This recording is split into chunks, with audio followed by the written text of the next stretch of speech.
શિક્ષામૃત ચાલે છે, વૈષ્ણવ શિક્ષામૃત. એમાં ગઈકાલે આપણે 30 સુધી જોયા હતા. આજે આપણે 32મું લઈએ. હંમેશા ઠાકોરજીના દર્શનની ટેક રાખવી. દર્શન કરવાથી જીવના આધિ ભૌતિક, આધ્યાત્મિક, આધિદૈવિક તાપનો નાશ થાય છે. અને દંડવટ કરવાથી ભગવત સેવા સમરણમાં ચૂક પડી હોય તો દોષની નિવૃત્તિ થાય છે. જો એક ખાલી દંડવટથી દોષની નિવૃત્તિ થાય છે એવું આપણને અહીંયા જણાવ્યું. એટલે ઠાકોરજીના દર્શન દિવસમાં એકવાર કરવા એવી ટેક રાખવી, આપણને એવું કીધું છે.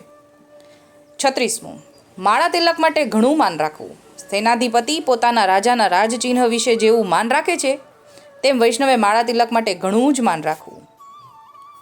આપણે માળા તિલક તો આપણો સોહાગ છે ભાઈ, આપણે શાનથી આપણે ધારણ કરીને રાખવું. ઠાકોરજીએ ખૂબ પરિશ્રમ લઈને આ માળા તિલકનું રક્ષણ કર્યું છે, એટલે કે માળા તિલક તો આપણા માટે વિશેષ છે. 37મું, જેમ ચૈતન્ય વિના દેહ નિરુપયોગી થઈ પડે છે તેમ ભગવદ સત્સંગ વિના જીવન પણ નિષ્ફળ નીવડે છે. માટે ભગવત સત્સંગ સદા સર્વદા કરવો. ભગવત સત્સંગ નિત્ય કરવાનું આપણને ઘણી બધી વખત સત્સંગમાં પણ આપણને સાંભળવા મળે છે કે નિત્ય સત્સંગની ટેક રાખવી. કેમ કે જેવી રીતે રોજ જે આપણે સિંચન મળે ને તો જ એ છોડ નવપલ્લવિત રહે, બાકી તો એ પછી કોહવાઈ જાય. જેવી રીતે આપણે ઝાડને પાણી એક દિવસ ન પાઈએ તો કેવું મુરઝાઈ જાય છે, એવી રીતે નિત્ય સત્સંગ કરવો જરૂરી. એટલે રોજે ભાવની વૃદ્ધિ થતી રહે અને પોષણ મળતું રહે. એટલે નિત્ય સત્સંગ કરવાનું નિયમ રાખવો જોઈએ, એ કહે છે આપણને.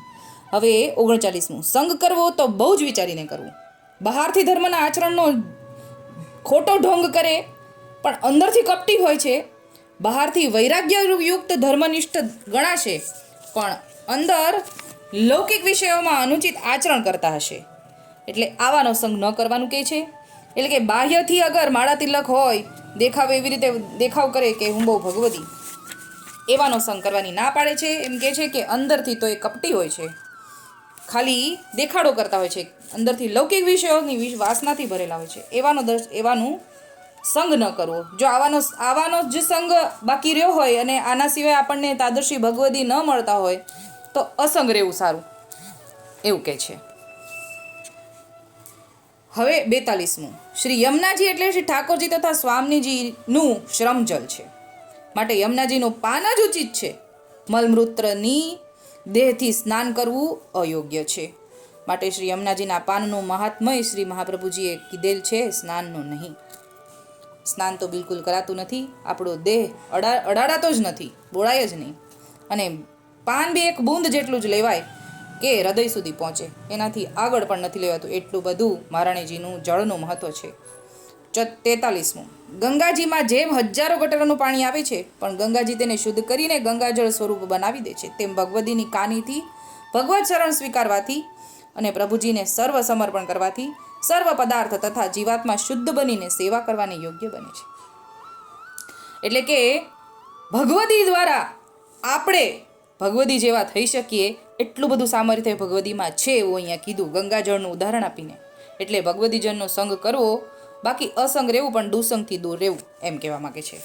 45મું, જો મન સંસાર આસક્તિમાં જોડાય તો તે મનુષ્ય કેદખાનામાં પડ્યો છે, અને મન જો પ્રભુ સમરણ કે સત્સંગમાં જોડાય તો તે મનુષ્ય દિવ્ય જીવન જીવીને ઠાકોરજીના ચરણારવિંદને પ્રાપ્ત કરે છે. આ વાક્ય માત્ર ને માત્ર આપણા પુષ્ટિજીવો માટે જ લાગુ પડે છે. એટલે જ આપણને આપણા શિક્ષામૃતમાં કહે છે કે પુષ્ટિજીવો તો માત્ર ને માત્ર ઠાકોરજીની શ્રીઅંગની સૃષ્ટિને શ્રીઅંગની જ સેવા માટે પ્રાગટ્ય છે. આપણો દેહ પણ અલૌકિક છે, એટલું બધું આપણને અંદર કહ્યું છે. સત્સંગમાં આપણે આવ્યું હતું. પણ એમ કહે છે કે જો મન સંસાર આસક્તિમાં જોડાય તે મનુષ્ય કેદખાનામાં પડ્યો છે, અને મન જો પ્રભુ સેવા સમરણમાં સત્સંગમાં જોડાય તો તે મનુષ્ય દિવ્ય જીવન જીવી ઠાકોરજીના ચરણારવિંદને પ્રાપ્ત કરે છે. એટલે આ વાત ઉપરથી આપણે 32મું જે જોયું એમાં કહે છે કે આપણે નિત્ય સત્સંગનો અને દર્શનનો એક નિયમ તો રાખવો જ જોઈએ, જેનાથી આપણે ઠાકોરજીથી કમસે કમ થોડા તો નજીક રહીએ જ. 46મું, પોતે જે કાંઈ પણ ઉદ્યમ કરવો તે ઠાકોરજી અને વૈષ્ણવની સેવા નિમિત્તનો કરવો. કારણ કે આપણે સર્વસ્વ ઠાકોરજીના ચરણમાં અર્પણ કર્યું છે, તો આપણું કાંઈ નથી, તો સેવા નિમિત્ત ઉદ્યમ કરવો એવો ભાવ પરસ્પર વૈષ્ણવે રાખવો. એટલે કે સર્વ સમર્પણ તો જ થયું કહેવાય કે જે પણ આપણે કરી રહ્યા છીએ બધું જ ઠાકોરજીને સમર્પિત કરીને કરી રહ્યા છે. આપણે કરતા જ નથી, ઠાકોરજી કરાવે છે બધી જ વસ્તુ, એવો ભાવ રાખીને આપણને આમાં આજ્ઞા કરે છે.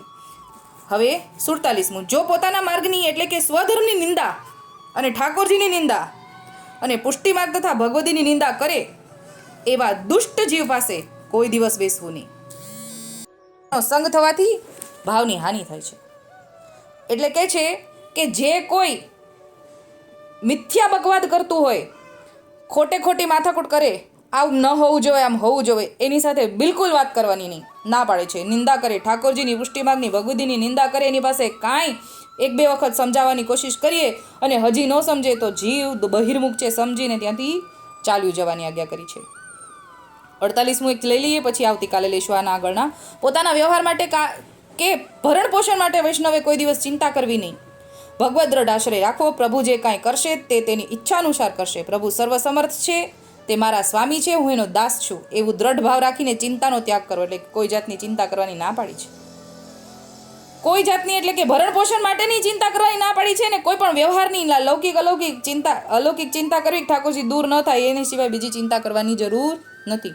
આજે આટલું જ બોલીને મારી વાણીને વિરામ આપું છું. આગળના આવતીકાલે. બોલ શ્રી ગોપાલ લાલ કી જય.